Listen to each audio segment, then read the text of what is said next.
Hello students, welcome to my channel. I am Rashmi, your maths teacher. तो आज इस video में हम स्टार्ट करें हमारी लास्ट एक्सरसाइज 4.6 का इंट्रोडक्शन। ओके, तो यहाँ हम क्या पढ़ेंगे कि applications of determinant in matrices, ये हमारा टॉपिक है ना। तो यहाँ हम देखेंगे कि डिटर्मिनेंट और मैट्रिसेस का यूज करते हुए कैसे हम सिस्टम ऑफ लीनियर इक्वेशंस को सॉल्व करते हैं। अब लीनियर इक्वेशंस आपने क्लास 10 में पेयर ऑफ लीनियर इक्वेशंस पढ़ा हुआ है, तो वहां पे क्या होता था, तीन तरह के सॉल्यूशंस हमने देखे थे। हमारी लीनियर इक्वेशंस इस तरह से होती थी ना, a1x plus b1y plus c1 equal to 0, a2x plus b2y plus c2 equal to 0। यहाँ हम दो इक्वेशंस को सॉल्व करते थे क्लास 10th में, लेकिन क्लास 11 या 12th में हम दो इक्वेशन भी हो सकती है, तीन इक्वेशंस भी हो सकती है, उससे ज्यादा नहीं होगी ना। तो a1 b1 और c1 के ऊपर या a2 b2 c2 इन कॉफिशिएंट के ऊपर डिपेंड कर रहा था कि सोल्यूशन कैसा आएगा, है ना। तो तीन कंडीशन थी कि a1 upon a2 not equal b1 upon b2 है, तो हमारा यहाँ पे यूनिक सॉल्यूशन हमें मिलता था। अगर कोई सॉल्यूशन मिलता है तो हम उसको कहते हैं consistent, linear equation is consistent, है ना। इस वाली कंडीशन के अंदर हमें कोई सॉल्यूशन नहीं मिलता था तो हम कहते थे कि ये इनकंसिस्टेंट है। क्या कहते थे? इनकंसिस्टेंट। और ये कंडीशन आती थी, तो ये केस अगर बनता था तो हम कहते थे कि यहाँ पे इनफाइनेटली मैनी सॉल्यूशंस मिलेंगे। तो सॉल्यूशन मिलेंगे दैट मीन्स कि ये कंसिस्टेंट है ना। तो यहाँ पे अब इस चैप्टर में जो हमारा क्लास 12 का चैप्टर है, इसमें भी हमें ऐसे ही पेयर ऑफ लीनियर इक्वेशंस दी हुई होगी। पेयर भी हो सकता है, सिस्टम ऑफ लीनियर इक्वेशंस भी होता है, क्योंकि दो हो गया तो अब तक पेयर हो गया, लेकिन तीन हो गई तो हम यहाँ पे सिस्टम ऑफ लीनियर इक्वेशंस कह रहे हैं। अब इनको आपको यहाँ पे क्या करना पड़ेगा, सॉल्व करना पड़ेगा, है ना। तो क्लास 10th में तो हम तीन कंडीशंस को सॉल्व करते थे कि भाई इनफाइनाइट मैनी सोल्यूशन है, नो सोल्यूशन है या यूनिक सोल्यूशन है। बट अभी क्लास 12th के सिलेबस में हमारे पास सिर्फ एक ही है कि यूनिक सोल्यूशन है तभी हमें सॉल्व करना है, अदरवाइज हमें सॉल्व नहीं करना, है ना। तो यहाँ पर भी वही सोल्यूशन अगर हमें मिलेगा तो इक्वेशंस कंसिस्टेंट है, अगर सॉल्यूशन नहीं मिल रहा है तो सॉल्यूशन इनकंसिस्टेंट है। तो बस ये देख लेते हैं और उसके बाद देखते हैं कि हम इन इक्वेशंस को मैट्रिक्स और डिटरमिनेंट की फॉर्म से कैसे इनको सॉल्व करेंगे। ठीक है, तो पहले हमने लिख दिया कि इक्वेशंस हमारी कंसिस्टेंट कब होगी, इनकंसिस्टेंट कब होगी। तो इसको कहेंगे क्या कि अ सिस्टम ऑफ इक्वेशंस। इस तरह से आपको इक्वेशंस दी होगी, तो आपको अगर क्वेश्चन आ गया कि बताओ ये कंसिस्टेंट है या इनकंसिस्टेंट है, तो आप लिखोगे कि a system of equation is said to be consistent if its solution exist. अगर आपने इसका सॉल्यूशन निकाला और अगर हमें यहाँ पे यूनिक सॉल्यूशन मिल रहा है या इनफाइनेटली मेनी सॉल्यूशन यहाँ पे मिल रहे हैं, तो हम कहेंगे कि हमारी इक्वेशंस क्या है, कंसिस्टेंट है। और अगर हमारी system of equation is said to be inconsistent, inconsistent कब कहेंगे, जब हमें उससे कोई भी सॉल्यूशन नहीं मिल रहा है। तो ये तो हो गई बात कि भाई आप कैसे बताओगे कि इक्वेशन कंसिस्टेंट या इनकंसिस्टेंट है। तो हम उनके सॉल्यूशन को देख करके बताएंगे, यूनिक और इनफाइनेटली हमें कोई ना कोई सॉल्यूशन मिल रहा है तो कंसिस्टेंट है, कोई सॉल्यूशन नहीं मिल रहा तो इनकंसिस्टेंट है। अब बात करते हैं कि हम सॉल्यूशन फाइंड कैसे करेंगे, है ना। वही तीन कंडीशन है, unique solution, infinitely many solution और नो सॉल्यूशन, है ना। तो सबसे पहले आपको इस तरह से इक्वेशंस दी हुई होगी, ये हमें तीन इक्वेशंस यहाँ पे दी हुई, इसलिए इसको हम सिस्टम ऑफ लीनियर इक्वेशन कह रहे हैं ना। तो सबसे पहले इसमें से आपको तीन मैट्रिक्स लिखनी पड़ेगी। तो तीन मैट्रिक्स आप कैसे लिखोगे, पहली मैट्रिक्स आप लिखोगे कोफिशिएंट की। कोफिशिएंट कौन है, a1 b1 c1, a2 b2 c2, a3 b3 c3। एक मैट्रिक्स हम कोफिशिएंट की लिखेंगे। दूसरी मैट्रिक्स हम लिखेंगे यहाँ पर वेरिएबल की। तो वेरिएबल कौन है, x y z है। और तीसरी यहाँ पे मैट्रिक्स हम लिखेंगे ये कांस्टेंट टर्म्स की, है ना। तो देखो, जो आपकी यहाँ पर पहली मैट्रिक्स होगी जो कोफिशिएंट की, उसको हम यहाँ पे a कहते हैं ना। तो मैट्रिक्स की फॉर्म में लिख लो, ये आपका a1 हो गया, ये b1 हो गया, ये c1 हो गया, इस तरह से। फिर ये आपका a2 हो गया, b2 हो गया, c2 हो गया। फिर ये आपका यहाँ पे a3 हो गया, फिर b3 हो गया और c3 हो गया। तो एक पहली मैट्रिक्स जो हमारी कोफिशिएंट की बनेगी उसको हम a कहेंगे। फिर दूसरी मैट्रिक्स जो वेरिएबल की बनेगी उसको हम कैपिटल x से डिनोट करेंगे। तीन वेरिएबल है तो x y और z, इस तरह से हम यहाँ पे लिखेंगे ना, ऐसे नहीं लिखेंगे, ऐसे लिखेंगे, है ना, वर्टिकल फॉर्म में। और तीसरी मैट्रिक्स जो हमारी बनेगी यहाँ कांस्टेंट टर्म्स की, उसको हम यहाँ पे b कहेंगे। ये स्टैंडर्ड नेम है, यही आपको याद रखना है। a है कोफिशिएंट वाली, x है वेरिएबल वाली, b है यहाँ पे कांस्टेंट टर्म यानी कि d1 d2 और d3। यानी क्वेश्चन आपके सामने आते ही सबसे पहले आपको यहाँ पे तीन मैट्रिक्स लिख लेनी है ना। फिर उसके बाद आपको यहाँ पे दो केस मिलेंगे ना, दो सॉल्यूशन है, कंसिस्टेंट मिलेगा, इनकंसिस्टेंट मिलेगा। तो हम यहाँ पे चेक करेंगे कि कंसिस्टेंट सॉल्यूशन के लिए हमें क्या करना है और इनकंसिस्टेंट के लिए हमें क्या करना है। तो कैसे पता चलेगा कि भाई सॉल्यूशन कंसिस्टेंट है या इनकंसिस्टेंट है? तो हम यहाँ पे क्या करेंगे, लिखने के बाद में हम यहाँ पे डिटर्मिनेंट ऑफ ए फाइंड करेंगे ना, ए का डिटर्मिनेंट हम यहाँ पे फाइंड करेंगे। तो इससे हमें पता चलेगा, इसके सॉल्यूशन से हमें पता चलेगा कि इक्वेशंस हमारी कंसिस्टेंट सिस्टम की है या इनकंसिस्टेंट सिस्टम की है ना। अभी एग्जाम्पल करेंगे, अच्छे समझ में आएगा। ठीक है, तो हमने यहाँ पे क्या किया, उसके बाद डिटर्मिनेंट ऑफ ए फाइंड किया। तो डिटर्मिनेंट ऑफ ए फाइंड किया तो दो केस यहाँ पे बन सकते हैं, या तो डिटर्मिनेंट ऑफ ए आपका 0 के इक्वल ना आए, दो ही केस बनेंगे, दो वैल्यू आएगी, या तो डिटर्मिनेंट ऑफ ए 0 के इक्वल आ जाए, या दूसरा केस है कि डिटर्मिनेंट ऑफ ए आपका 0 के इक्वल ना आए, क्योंकि दोनों अलग अलग कंडीशन पे हमें सोल्यूशन मिलेंगे। तो पहली बात यह है कि केस 1 हमने यहाँ पे लिया कि ए अगर आपकी नॉन सिंगुलर, आपने पढ़ा हुआ है इससे पहले वाली एक्सरसाइज में कि दो तरह की मैट्रिक्स होती है, सिंगुलर मैट्रिक्स होती है, नॉन सिंगुलर होती है। तो सिंगुलर मैट्रिक्स वो होती है जिसका डिटर्मिनेंट 0 आ जाता है, और नॉन सिंगुलर मैट्रिक्स वो होती है जिसका डिटर्मिनेंट 0 नहीं आता है। तो अब ये ना याद रखो, तो ये याद रखो कि हमने 3 मैट्रिक्स लिख दिया, उसके बाद हम डिटर्मिनेंट ऑफ ए फाइंड करेंगे। अगर डिटर्मिनेंट ऑफ ए आपका नॉट इक्वल टू 0 आता है, दैट मीन्स आपका जो सोल्यूशन है वो कंसिस्टेंट है, यानी कि यहां से हमें क्या मिलेगा, यूनिक सोल्यूशन मिलेगा। क्या मिलेगा? यूनिक सोल्यूशन मिलेगा। तो जब भी हमारा determinant of A not equal to 0 आता है, तो हम यहां से बहुत सारी बातें कह सकते हैं। क्या क्या बातें कह सकते हैं? कि हमने एक्सरसाइज 4.5 में पढ़ा था कि determinant of A not equal to 0 है, तो ए हमारा इन्वर्टिबल होता है, हम ए का इनवर्स फाइंड कर सकते हैं, ए इनवर्स वहां पे एग्जिस्ट करेगा। इस वाले चैप्टर से हमने सीखा कि अगर determinant of A not equal to 0 है तो सोल्यूशन हमारा कंसिस्टेंट होगा, और हमें यहाँ पे जो हमारी इक्वेशन है उसका यूनिक सोल्यूशन मिलेगा। क्या मिलेगा? यूनिक सोल्यूशन मिलेगा। ये तो मैंने क्लास 10th का लिख दिया कि कंसिस्टेंट का मतलब हमें दोनों सोल्यूशन मिलते हैं, लेकिन यहाँ पे एक ही बात है कि अगर आपका कंसिस्टेंट है तो आपको यहाँ पे यूनिक सोल्यूशन मिलेगा, है ना।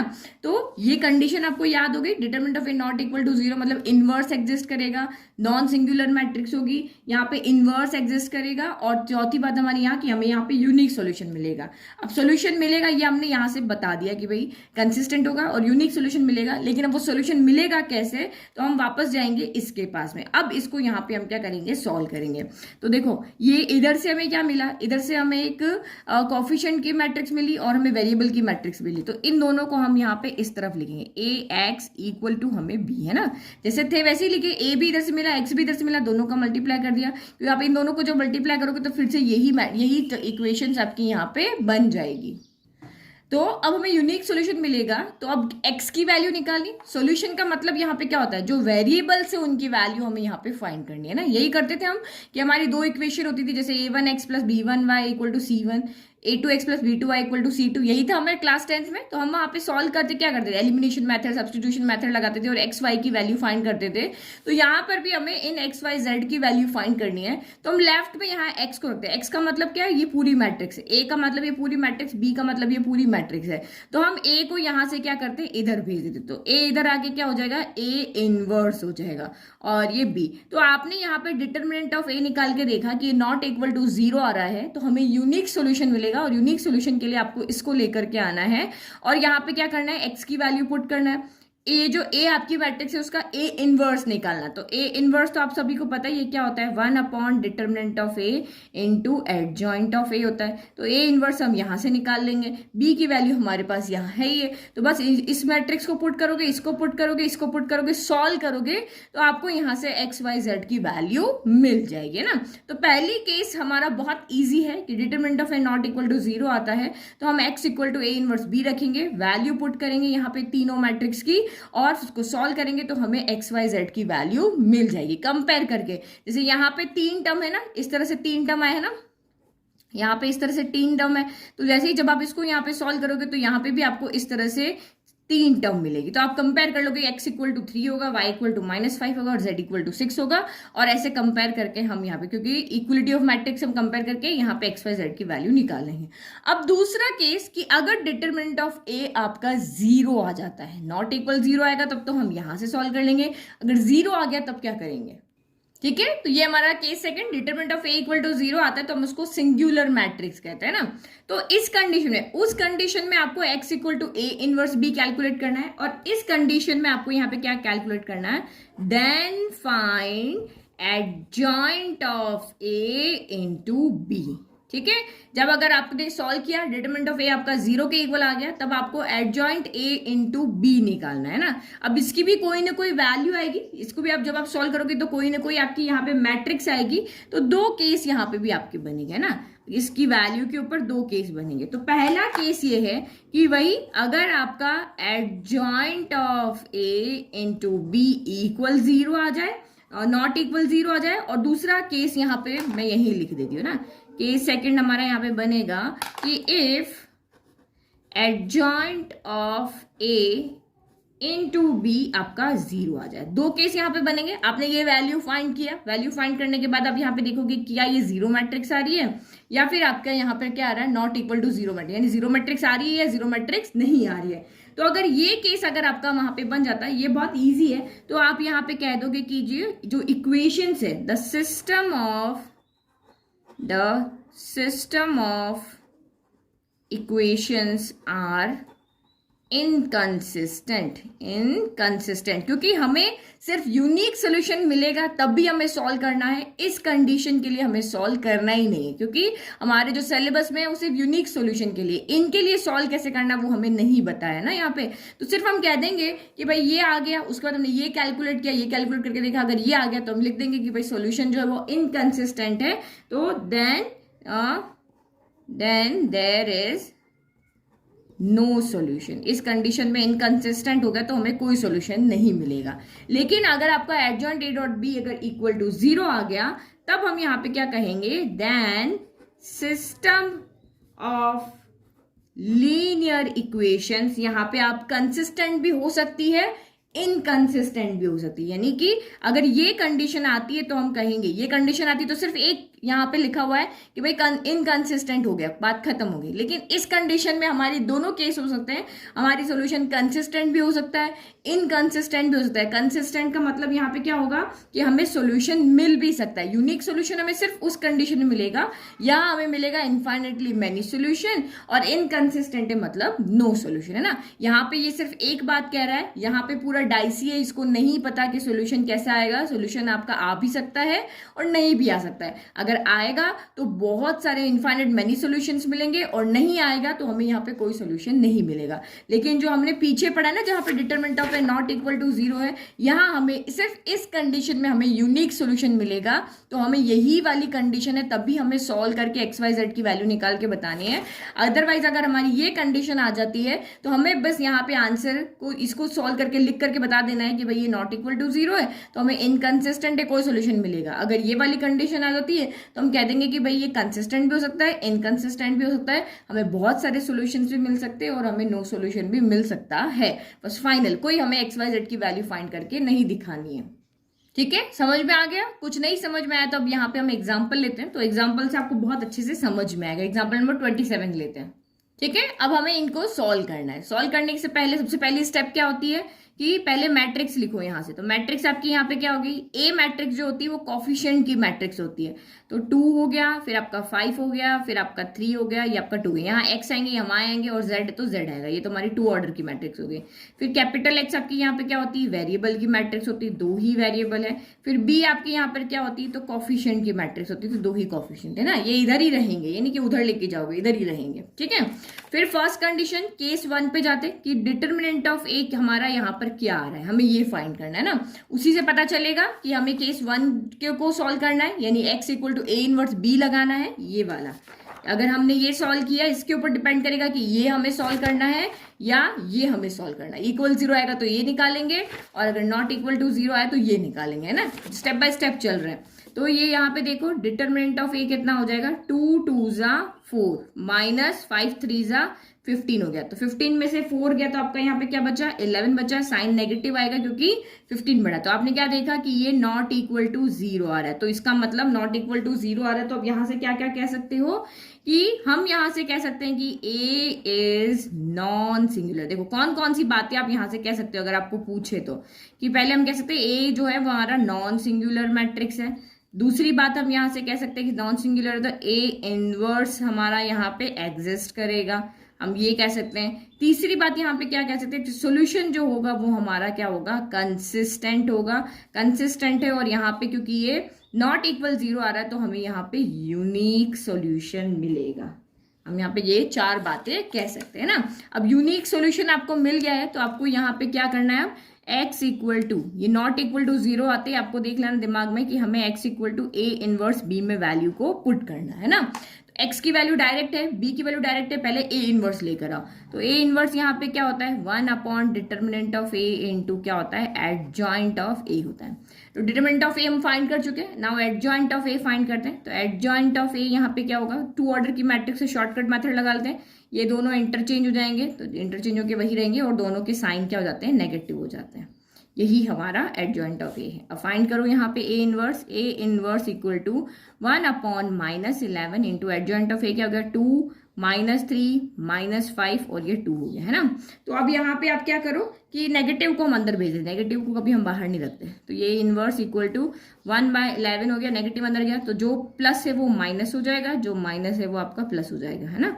ये काम हो जाएगा, ठीक है। चलो अब इसके बाद हमें इसमें वैल्यू रखनी है तो इसको लेकर के आते हैं यहाँ पे x equal to A inverse B, क्योंकि हमें पता है कि यूनिक सॉल्यूशन मिल रहा है तो हम इसी तरीके से इसको फाइंड कर सकते हैं। x क्या है यहाँ पर, x के लिए पेन चेंज कर लेते हैं, x y है, मैट्रिक्स है।